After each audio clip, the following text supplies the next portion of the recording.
why would a seller or a buyer be really glad that they chose you as their real estate agent? Because I believe there's lots of reasons, but I'd love to hear it from your perspective. I just go all in with people, and I'm just not a face level person where you're going to get like a business version of me. You're going to get the friend of me. You're going to get the therapist. You're going to get the advice I have. I do not hold back.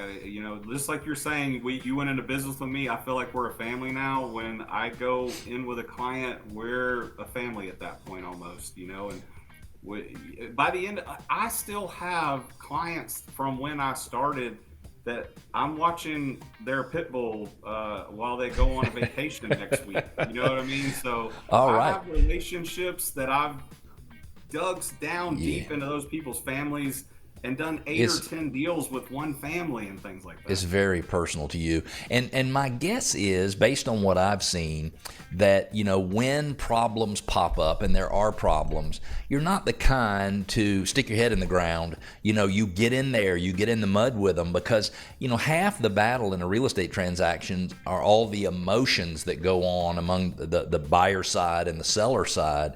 And so what do you do to try to make sure that you're there for people when they need you to be there? Because it's easy to be a real estate agent when everything goes fine, but the Yeah. bulk of the time you have weird stuff that happens in transactions that has to be worked through. So what is your MO when it comes to sticking with people during the tough Yeah. times? Well, a couple of things. I was given some really good advice by Pat, my father-in-law, the broker of the Remax that we're a part Yep. of. One of Pat's things was when a client has a problem, it's your problem, and you need to take the same emotional aspect to it as they do. If they're angry about something, you need to figure out you need to be angry as well. You know Yep. what I mean? Yep. You don't need to try to say, well, that's your problem, not mine, kind of thing. Susan had a thing that you are the solution person, and when they freak out, you do not freak out. So learning those things early on really helped me. So there's just been so many scenarios that have happened, and I'll tell you, we were talking about this on the break.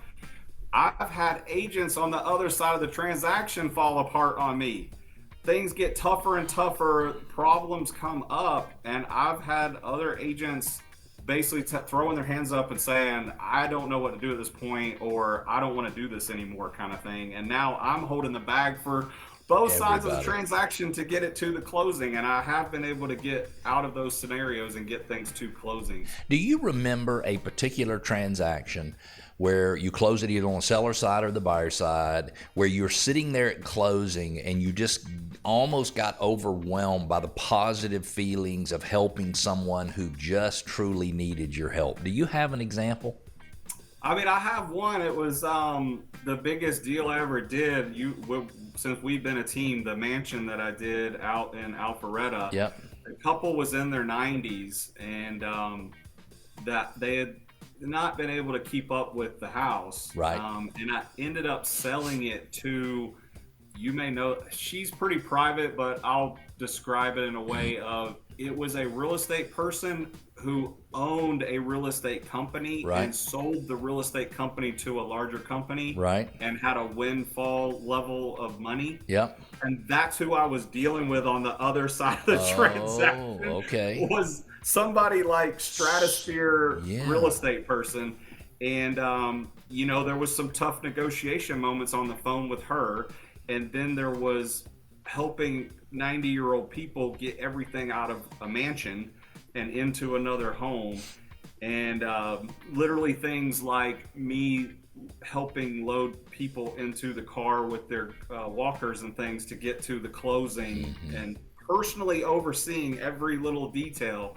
And at the end being told, hey, Chris, we realized that you went over and above on some things that you didn't have to do, and we really appreciate it. And they're healthy and alive today and enjoying their new home, but it just was such a big, massive deal, even if none of the other stuff that have happened. And then just the fact of who they were and how involved I had to get. There was just a lot of emotion to say, I just did that. I just got the biggest commission of my deal, but I probably could have been paid more than what the commission was for the amount of work that I had to put in on that.